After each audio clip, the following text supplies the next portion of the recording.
Shalom, brothers and sisters. This is Minette Michelle Davis Jackson, as known as Yaakova Yisraela.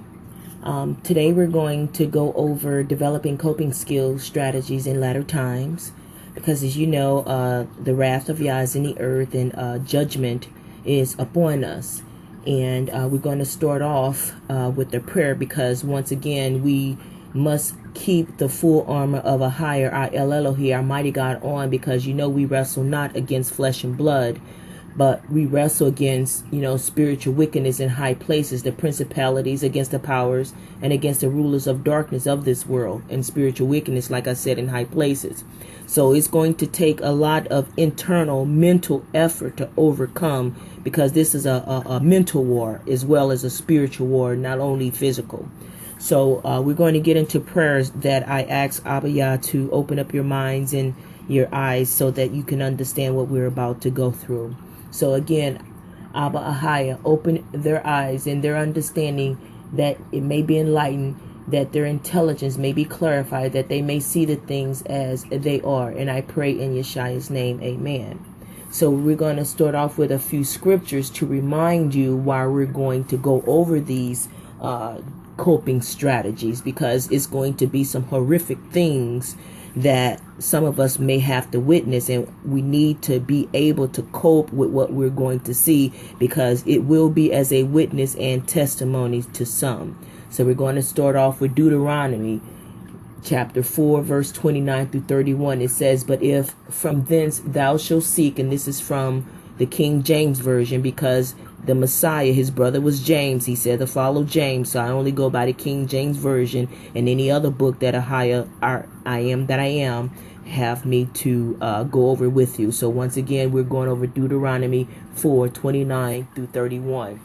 "But if from thence thou shalt seek a higher Jorge," that's our mighty Father's name, "thy El Elohi, our mighty God, thou shalt find him, if thou seek him with all thy heart and with all thy soul." When thou art in tribulation and these things are come upon you, even in the latter times, if you would turn to our Father, Ahaya Jorhi, our El Elohi, and be obedient unto his voice, he will answer and respond. So verse 31, it says, "For Ahaya Jorge, our El Elohi, is a merciful Father, a merciful God. He will not forsake us, nor he will destroy us. And he asks that we do not forget his covenant of the fathers, which he swore unto us." So, unto them. So again, you can go over Deuteronomy 4:29. I was kind of paraphrasing in the first man sentence so you can understand a little better. But again, go over it. Don't take my word for it. We are to prove all things. So we're going to get into the next verse before we get into the coping strategies, so that you can understand what we're about to see and how to deal with them with our eyes and our mind and our heart and our internals. Okay, Deuteronomy 11:13 through 15. "And it shall come to pass, if ye shall hearken diligently unto my commandments, which I command you this day, to love Ahaya Jorge, our El Elohi, our mighty God, and serve him with all our hearts and with all our souls, that I will give you the rain of your land in his due season, the first rain and the latter rain, that thou mayest gather in the corn and thy wine and thy oil, and I will send grass in the field for thy cattle, that thou mayest eat and be full." So Ahia is talking to us. If we be obedient and obey his commandments, he will take care of us. We're going to get into Job chapter 8 verse 7. "Though thou beginning was small, yet the latter end shall be greatly increased." Again, that's our Father Ahia reassuring us, if we obey his commandments and follow his rules, he will take care of us in latter times. We will be under his protection, under his shadow. So we're going into Proverbs chapter 19 verse 20. "Hear counsel and receive instruction, that thou mayest be wise in the latter end." We're going into Jeremiah 25:30 through 33. "Therefore prophesy thou against them all these words, and say unto them, Ahia Jorge shall roar from on high, and utter his voice from his holy habitation. He shall mightily roar upon his habitation. He shall give a shout as they that tread the grapes against all the inhabitants of the earth. A noise shall come even to the ends of the earth, for Ahijah had a controversy with the nations. He will plead with all flesh. He will give them that are wicked to the sword, said Ahijah. Thus said Ahijah of hosts, behold, evil shall go forth from nation to nation, and a great whirlwind shall be raised up from the coast of the earth.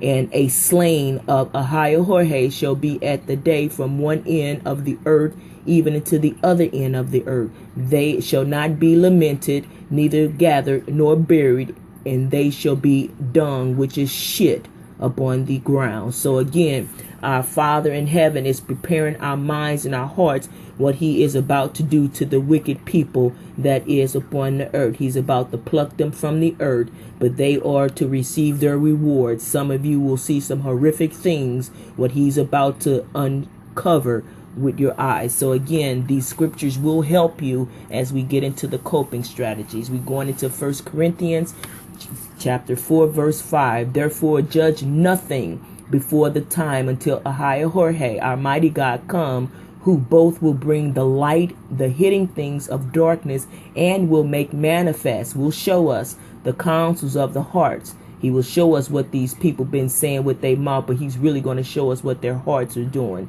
And then shall every man have praise to our mighty God, Ahijah, our Father. We're going to get into Isaiah 65, 3-5. A people that provoked me to anger continually to my face, that sacrificed it in the garden and burned it incense upon altars of brick, which remain among the graves and lodge in the mountains, which eat swine's flesh, that's pig flesh, which is an abominable meat for us to eat, and broth of abominable things in their vessels, which say, stand by thyself, come not near to me, for I am holier than thou. These are a smoke in Ahijah's nose, a fire that burneth all day.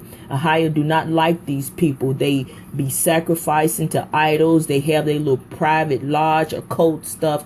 Ahijah, our mighty Father, know what they're doing, and he's about to destroy them. They're in a strong delusion, and they don't think nothing is getting ready to happen. So again, our Father is about to prepare our mind and our heart what we're about to see, so we can be mentally ready to stand. So we're going to get into Jeremiah 16, 17-18.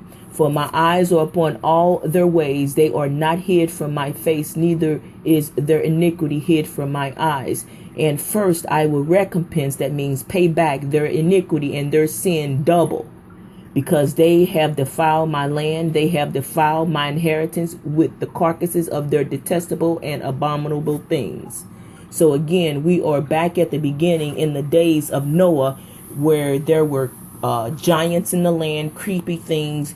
They mixing human with animals, mixing all kind of animal with animal, and this has to stop. So our Father Ahijah is in the earth, and he's in the earth as the son Yeshua, and we're going to continue now with developing coping strategies. So we wanted to go over those few verses before we go over the coping strategies, because as you see, people going into churches killing people going to probably stop going to church, the big fall away, a whole lot of wicked stuff. The floods are going to show a lot of stuff that was hidden in underground and stuff, so you got to be prepared for what you're going to see. So let's get into developing new coping strategies. In some situations, despite our best efforts, we still can't fix the problems we find ourselves in. For example, if you didn't get into your dream college, it's natural to feel upset and disappointed. You may say to yourself, maybe I wasn't good enough, or ask yourself why didn't I get accepted. So some of these things we're going to go over is how to let go of the past and keep pushing forward for the future, because a change has come. Again, Esau is the end of the world and Jacob is the beginning. So as you see these bad things happen, you must switch the bad things off, which is the past, and start looking forward to the future. So we're going to get into some of these things on how to cope with what you see versus what you don't see. That means walking blind faith into the future and letting go the past, regardless of what your eyes see. Your eyes are going to witness and testimony of what was done in the past, and we are to continue to strive to the future. So again, we're going to get into some new coping strategies of why some of the things happened to you in the past that didn't go your way because the enemy has stopped you. Now it's time for you to push forward like the woman with the issue of blood, because the evil is going away, and now this is your time to excel. So it's time to turn off the negativity and turn on the positivity. Okay, so again, maybe I wasn't good enough, or ask yourself, why didn't I get accepted, like in some kind of school. If your dream college rejects you, you didn't feel or you don't feel discouraged. You're able to walk to your friends about what they've done when a college rejected them, or you can talk to a school counselor to see what your other opinions are. If you spend all your time thinking about why you didn't get in, then you lose time looking at other colleges that you may like just as much as your dream college. So I know some people try to want to get into all these name brand colleges, but sometimes your calling may be to go somewhere else to make a new name for a college. You setting your name in the earth, leaving a name better than riches. When things don't go as planned, there are other alternative routes that you can take. These routes become easier to identify once you find the right coping strategy. If you tried a number of problem solving strategies and none of them have worked, it might be time to focus on developing skills to help you cope with your problem. Coping strategies can help you learn to accept situations that are beyond your control and find ways to help you feel better even if the problem still exists. For example, when you develop coping strategies, you're able to build resilience. There I am, tongue-tied. Resilience.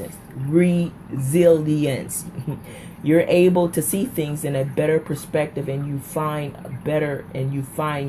will feel much better about how you handle a certain situation. Being able to cope with things make you feel like a much better and stronger person. To develop coping strategies, try taking some of the following actions. Challenge your negative self-talk. Try and focus more on positive about yourself rather than the negatives. The less you bring yourself down, the better you feel about yourself. Seek challenging negative self-talks. We're going to get into that about challenging negative self-talk, because again, most of us are built on bringing ourselves down because we don't look like the next person. But a higher, our mighty God, I am that I am, made each one of us individually unique, and we need to find that uniqueness that's in us.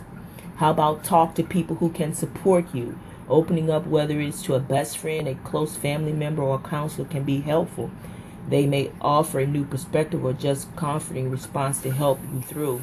If you feel uncomfortable talking to someone in person, you can also call a helpline anonymously. There is always someone there to listen to you. So again, try to reach out to those. Some of you be on Facebook a lot, and some people may listen to you more on Facebook than others, but don't give up. Some of us are, as many of us call the black sheep of the family, meaning that we were placed in certain families to bring about change. And we always wonder why we were different in the family. This is why. We were from heaven, and we were to bring about change, be the different one to make things bigger and better in the family. So we have to be those strong soldiers, those strong leaders, and say, no, I'm not going that way. A higher I am that I am have me going this way. We have to stand firm on our beliefs, on what we believe, what's on inside of us that's guiding us. And learn to relax. Breathe a little relief. A little relief can go a long way toward helping you reflect on a situation and what you can do for yourself. You may want to try deep breathing, long walk, or other tips on the relaxation, meditation, and music that'll help you relax. Distract yourself. Try not to spend all your time and energy thinking about your problem. Keep yourself occupied. Even a higher, our mighty God, I am that I am, say, try to focus on him with all our might, all our heart, and our soul. So think about some good things you would like to do with the Father, or when you see him face to face. Some things you like to talk to him about helping you with your dreams come true. Because that's what he's all about. That's what God means, guardian of dreams. To ask him to help you with your dreams. Ask him to help push aside these little demons that's stopping, your dreams. Have him to walk the path with you to show you how to do it, how to unravel your dreams. He's done it for me. I'm living proof. I'm talking to you. Okay? What about get involved in other enjoyable activities so that you don't focus exclusively on your problems? Practice acceptance. When you face with a difficult situation, an important question to ask is, what's the best thing I can do to resolve the problem?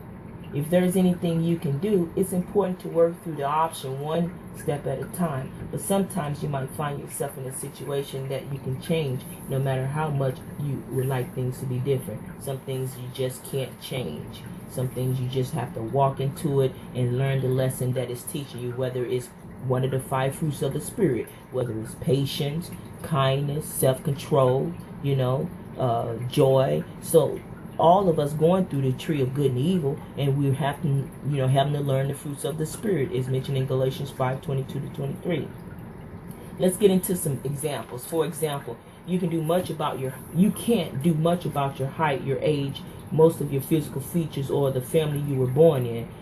There are also things that have happened in your past you can't change.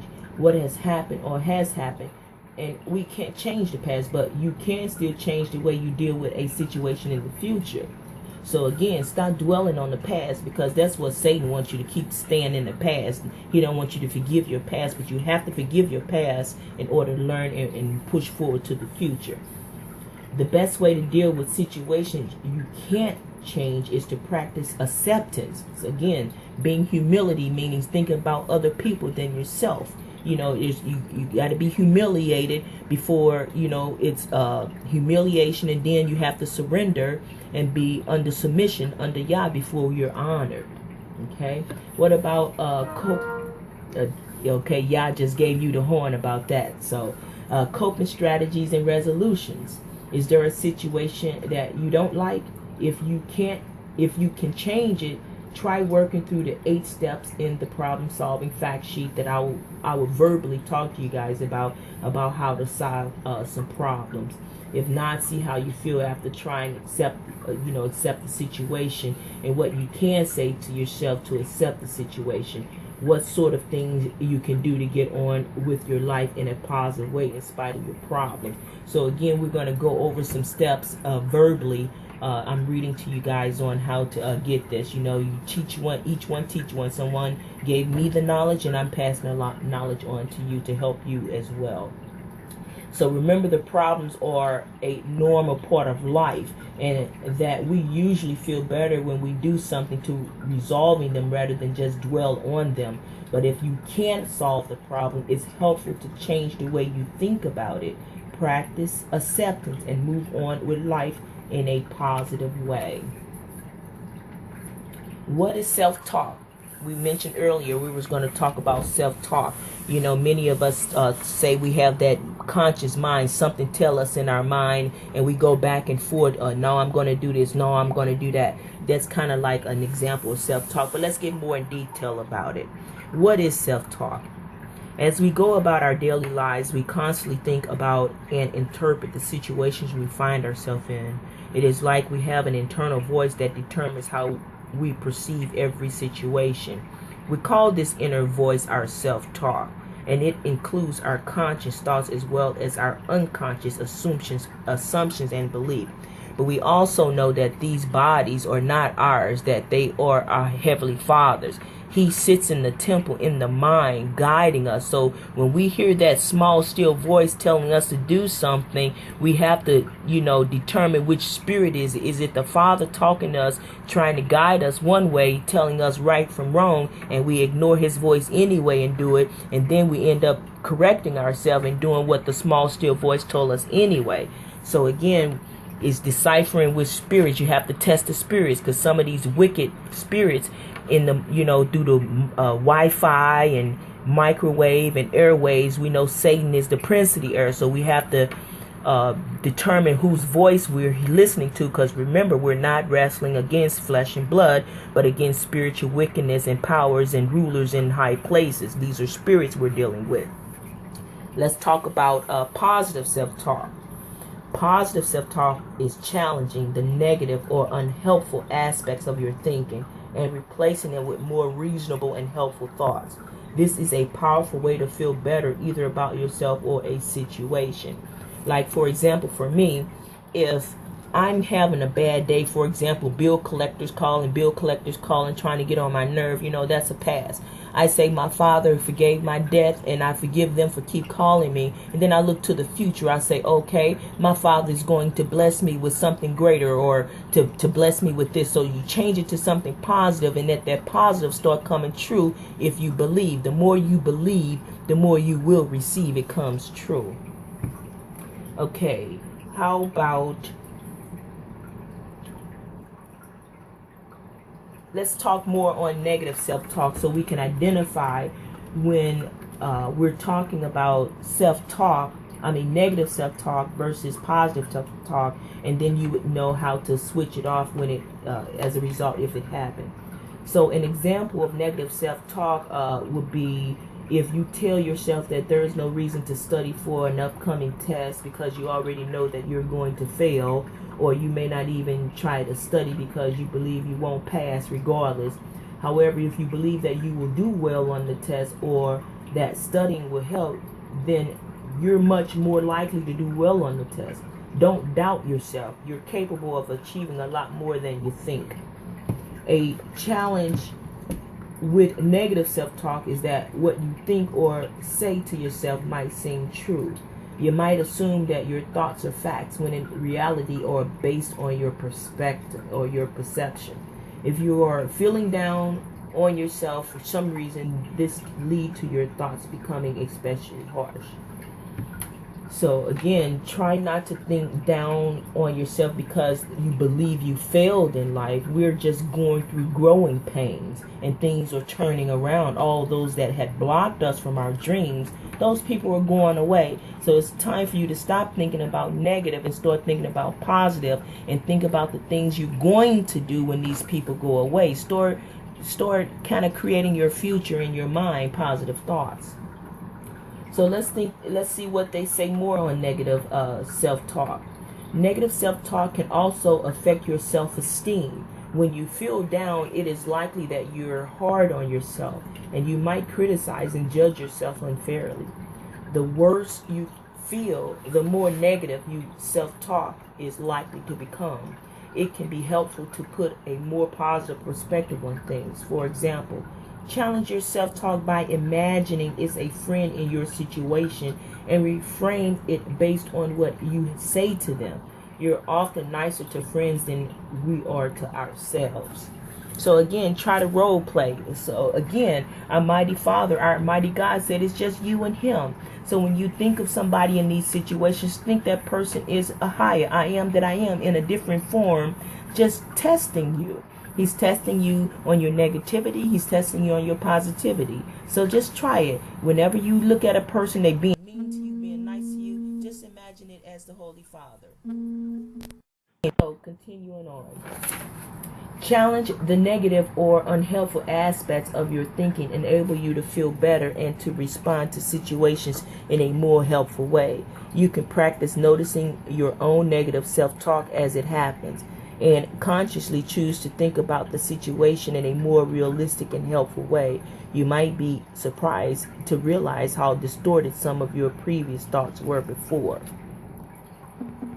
So again, we're going to keep going and keep challenging ourselves. As soon as you hear something negative, turn it down, turn it around to positive. I used to say something like, no, this is not going to happen. And I'm like, no, it is going to happen.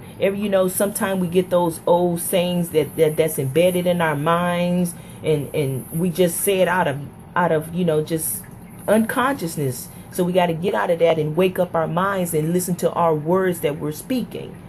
Okay, what about challenging negative self-talk?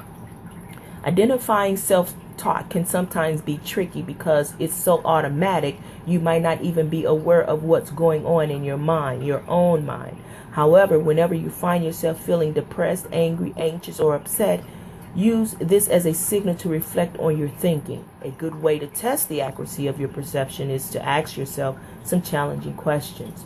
These questions will help you to check out your self-talk and see whether your current interpretations is reasonable.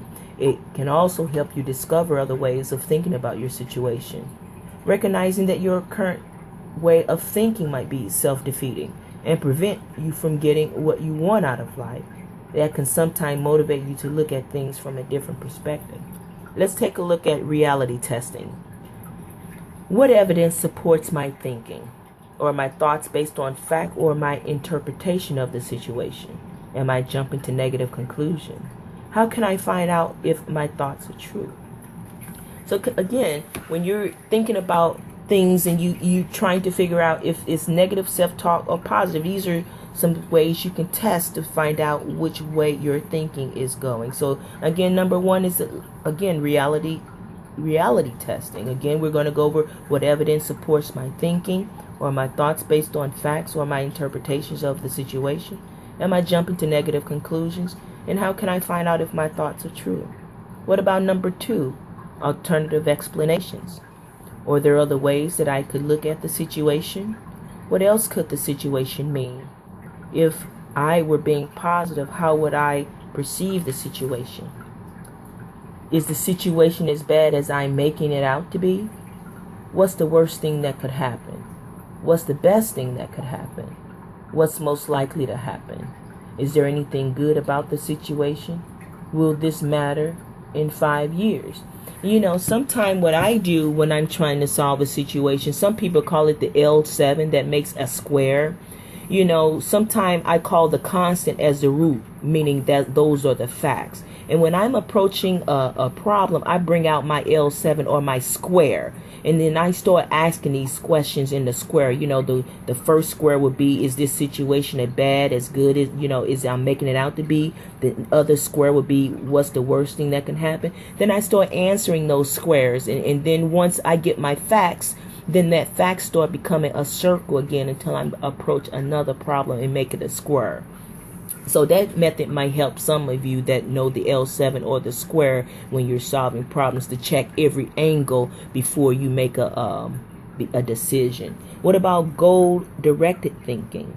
Is thinking this way helping me feel good or achieve my goals? What can I do that will help me solve the problem? Is there something I can learn from this situation to help me in the future? Try it out. Think of a situation in the last week when you have found yourself feeling bad.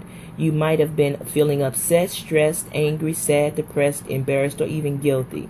Try applying some of those tools that we mentioned earlier to your questions and see how it works. For example, I tried on my jeans and I looked so disgusting and ugly and fat turns to I tried on my jeans and they were too small. You don't put yourself down. Can you see the difference? I'm going to say it again. I tried on my jeans and I looked so disgusting and ugly and fat. Turns to I tried on my jeans and they were too small. So you're not putting yourself down. You're just saying the jeans were too small. Another one. Sally said hi to me and I made a total idiot of myself. Change that to Sally said hi to me and I blushed and looked away. It's perfectly okay to be shy. Can you see the difference?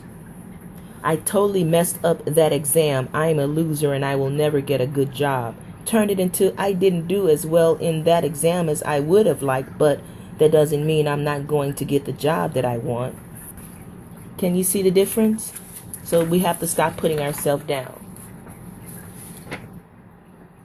Okay, what about problem solving?